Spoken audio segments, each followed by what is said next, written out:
কিছুদিন আগে পর্যন্ত নেট মাধ্যমে চর্চায় ছিলেন সায়ন্ত মোদক। একসঙ্গে তার তিনজন প্রাক্তন প্রেমিকা মুখ খুলেছিলেন তার বিরুদ্ধে।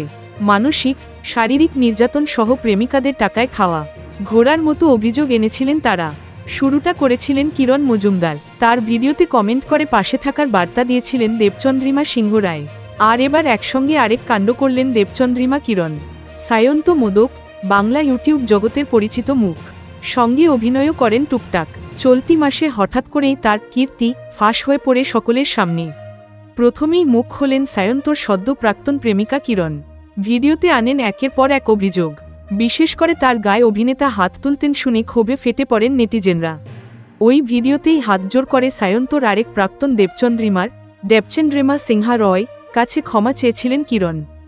কারণ গোল টেবিল বৈঠক যখন দেবচন্দ্রিমাকে নিয়ে কুরুচিকর আলোচনা হতো, তখন তিনি তার প্রতিবাদ করেননি। ওই ভিডিওতে কমেন্ট করে পাশে থাকার বার্তা দিয়েছিলেন দেবচন্দ্রিমা। পরে নিজেও একটি ভিডিও বানিয়ে সরাসরি সায়ন্তকে বার্তা দিয়েছিলেন কিরণের ড্রোন আর মাইক ফেরত দেওয়ার জন্য।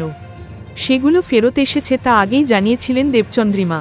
এবার কিরণের সঙ্গে দেখা গেল তাকে।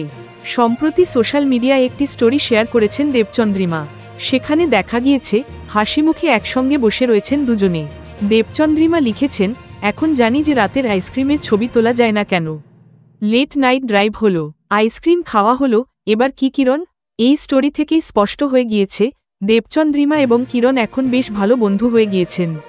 প্রাক্তন প্রেমের তিক্ততা কাটিয়ে পরস্পরের মধ্যে নতুন বন্ধুত্ব খুঁজে পেয়েছেন তারা। নেটিজেনরাও কিরণকে অনুরোধ করেছেন দেবচন্দ্রিমা যেভাবে তার পাশে থেকেছেন, তার এই সাহায্য যেন তিনি না ভুলে যান।